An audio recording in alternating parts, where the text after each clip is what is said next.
Et oui, aujourd'hui j'ai sorti le costume de consultant car on va parler de consulting. Si vous êtes jeune diplômé et que vous ne savez pas trop quoi faire en sortant d'école, on vous proposera très souvent de faire du consulting. Mais au fait, qu'est-ce que le consulting?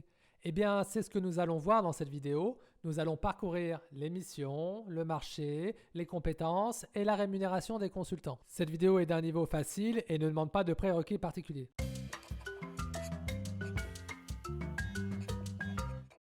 Bonjour, je m'appelle Christophe de Straticast. Cette chaîne est dédiée à la vulgarisation informatique, le monde du consulting et la stratégie. Si ces sujets t'intéressent, n'oublie pas de t'abonner. Allez, on est parti. Le consulting, c'est un service de conseil indépendant qui accompagne les entreprises. Voyons tout d'abord pourquoi les entreprises font-elles appel à des services de consulting. Eh bien, tout simplement pour les aider à atteindre leurs objectifs. Une entreprise fera alors appel à des consultants pour l'aider à résoudre des problèmes. Les problèmes classiques que rencontrent les entreprises peuvent être de différentes natures. Cela peut être des problèmes liés à la satisfaction du client final. Par exemple, les clients se plaignent des services de l'entreprise, que ce soit le service après-vente, les temps de livraison, la qualité d'un produit. Le deuxième problème classique, c'est le fait d'avoir de mauvaises performances business. Cela peut par exemple être lié à des processus trop complexes, des lourdeurs administratives, des problèmes logistiques, à la perte d'un marché, à une pression de la concurrence de plus en plus forte ou encore à un manque de perspective. Troisième situation, c'est la résistance au changement. L'entreprise souhaite se transformer, mais elle se heurte à des résistances en interne. Quatrième cas, l'entreprise peut se heurter à des outils obsolètes et souhaite faire évoluer ou remplacer ses logiciels. Cinquième cas, le manque de ressources en interne, lié à un fort turnover ou à des ressources peu qualifiées. Dernier cas, les consultants peuvent intervenir quand des problèmes de conflit interne existent, que ce soit entre plusieurs services ou entre plusieurs personnes. La plupart des consultants sont embauchés pour faire bien plus que résoudre des problèmes. On attend généralement d'eux de prendre de la hauteur et d'identifier de nouvelles opportunités, que ce soit par exemple dans le développement de nouveaux marchés ou encore dans l'utilisation de nouvelles technologies. Dans de nombreux cas, les entreprises font aussi appel à des consultants pour monter en compétences, que ce soit sur des aspects business, sur des aspects méthodologiques ou encore des aspects techniques. Enfin, dernière dimension, les entreprises font appel à des consultants pour les accompagner dans leur transformation, pour accompagner le changement. Très souvent, le consultant permet de gagner en flexibilité et en vitesse pour faire évoluer l'entreprise. Un des éléments essentiels en consulting, c'est donc de bien définir le problème pour pouvoir apporter une solution adéquate. Pour cela, il est intéressant de revenir sur deux concepts, la demande du client et le besoin du client. Distinguer demande et besoin du client, c'est comme distinguer le symptôme et la cause quand vous avez une maladie. Si vous vous contentez des symptômes, c'est-à-dire de la demande du client, vous ne traiterez en général que la surface du problème. En revanche, si vous démarrez un diagnostic pour essayer de trouver les vraies causes du problème, et au final le vrai problème, alors vous répondrez davantage aux vrais besoins du client. Il est maintenant beaucoup plus facile de répondre à la question, mais que fait un consultant? Eh bien rapidement, le consultant fait des études, des diagnostics pour justement résoudre les problèmes des entreprises. Il peut être utilisé pour apporter l'état de l'art dans une discipline donnée. Il peut aussi conseiller et challenger l'entreprise. Il peut intervenir sur des méthodes ou des processus. Il peut apporter son expertise dans un domaine donné. Et enfin, il peut aussi former l'entreprise. Arrêtons-nous un instant sur la différence entre le consulting et le coaching, qui sont souvent confondus. Un consultant apporte des réponses à des problèmes, alors qu'un coach aidera le client à trouver ses propres solutions par lui-même. Un consultant doit avoir de l'expertise dans son domaine, alors que le coach n'a pas forcément besoin d'être expert dans le secteur d'activité du client. Regardons maintenant les domaines d'activité des cabinets de consulting et de leurs consultants. On peut distinguer trois domaines. Le premier domaine, ce sont les cabinets de conseil en stratégie. Les consultants sont embauchés pour aider l'entreprise à définir sa stratégie. Ici, on retrouvera des sujets comme les fusions-acquisitions, les checklists de contrôle, ce qu'on appelle les due diligence, ou encore des études de positionnement de marché. Ensuite viendront les cabinets de conseil en management et en organisation.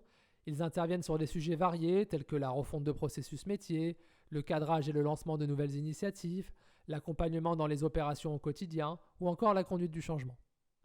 Enfin viennent les cabinets qui intègrent ces systèmes. Ils réalisent la mise en œuvre, le paramétrage et le déploiement des solutions envisagées. Ces cabinets peuvent ensuite être soit généralistes, soit spécialisés dans des domaines particuliers comme la finance, le marketing, les ressources humaines ou encore les processus. Prenons un exemple, un cabinet spécialisé en stratégie marketing travaillera sur le mix marketing, à savoir le produit, le prix, la place, c'est-à-dire la distribution, et la promotion, c'est-à-dire la communication. Un exemple de mission pourra être alors de recommander à un constructeur automobile chinois pour lancer une nouvelle gamme de voitures en Europe. Regardons maintenant quelques grands noms connus sur le marché du consulting. On retrouvera les grands cabinets de stratégie, ce qu'on appelle les MBB, en référence à McKinsey, BCG et Bain.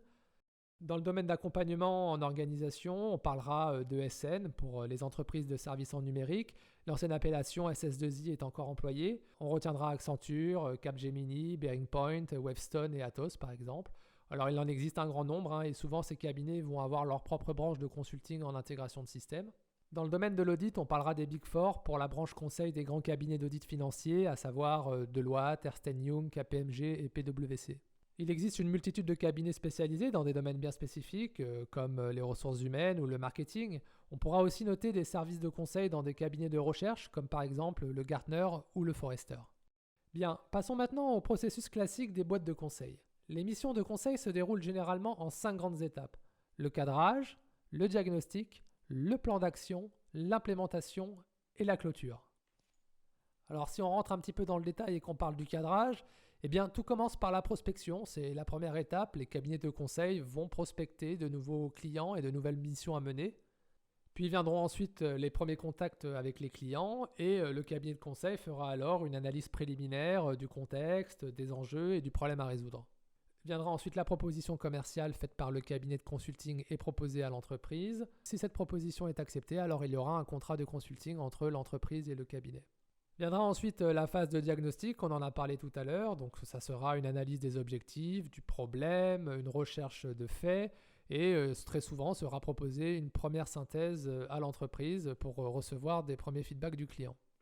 Viendra ensuite une phase de plan d'action sur lequel le cabinet de consulting proposera très généralement plusieurs scénarios et un plan d'action, ainsi qu'un planning et des coûts prévisionnels pour mener à bien le projet du client. Viendra ensuite la phase d'implémentation où la solution choisie sera implémentée et déployée sur un périmètre défini. Et les employés seront alors formés aux nouvelles méthodes, aux nouveaux outils. C'est ce qu'on appelle la conduite du changement. Vient enfin la phase de clôture sur laquelle est généralement produit un rapport final de synthèse, sur laquelle aussi le cabinet de consulting peut être évalué par le client.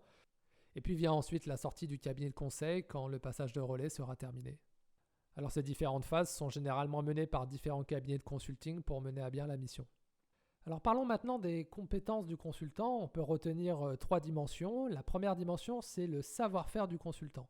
On retrouvera la résolution de problèmes complexes, l'esprit de synthèse, la rigueur, la capacité à produire, la gestion d'études, la gestion de projets, la conduite du changement, la connaissance dans les technologies de l'information, la programmation, la vente et la négociation et des connaissances métiers spécifiques. Donc il faut savoir faire, et je reviens rapidement sur vente et négociation, il faut savoir vendre aussi. Ce qui est attendu d'un consultant, c'est de savoir vendre de nouvelles missions et donc d'avoir un côté commercial développé. Le deuxième domaine, c'est le savoir. Donc le savoir peut être dans un secteur professionnel bien défini, par exemple le transport, le luxe, l'automobile, l'énergie ou autre. Et ça peut être aussi l'expertise dans un domaine, par exemple les achats, la recherche et développement, la supply chain, etc.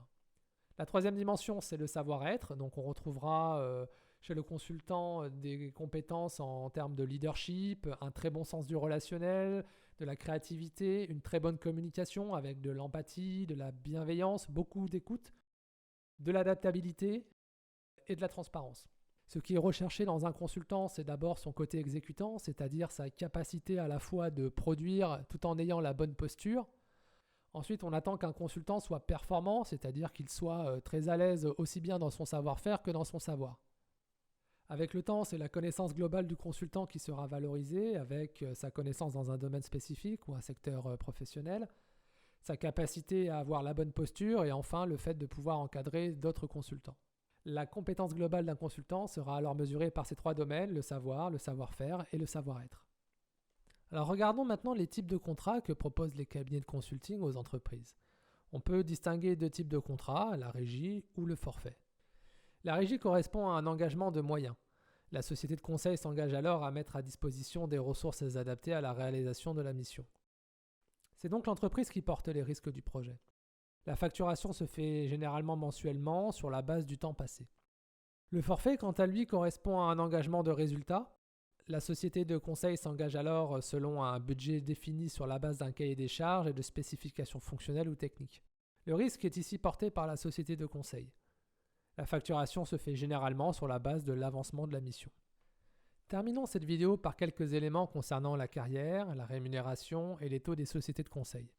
La carrière en consulting est souvent faite de paliers, ainsi un jeune consultant sera considéré comme junior sur ses 2 premières années, puis il passera consultant entre 2 et 4 ans d'activité. Ensuite, il passera consultant senior entre 5 et 7 ans, puis en fonction de ses performances, il pourra passer directeur entre 8 et 10 ans de cabinet, voire principal ou associé au-delà de 10 ans de boîte. Je vous mets ici un tableau de salaire moyen en K euros par an. Alors ne prenez pas ces chiffres pour argent comptant, il existe une bonne variété de salaires en fonction de votre parcours, des cabinets, des secteurs, etc. Mais cela vous donnera une bonne indication à grosse maille. Alors si on regarde ce tableau ensemble, qu'est-ce qu'on y voit ? Le premier élément, c'est que ce sont les cabinets de stratégie qui payent le plus. Pour un junior entre 0 et 2 ans, on atteindra 60K euros par an, contre 40K euros par an environ pour les cabinets en organisation et 30K euros par an environ pour les cabinets en intégration de systèmes.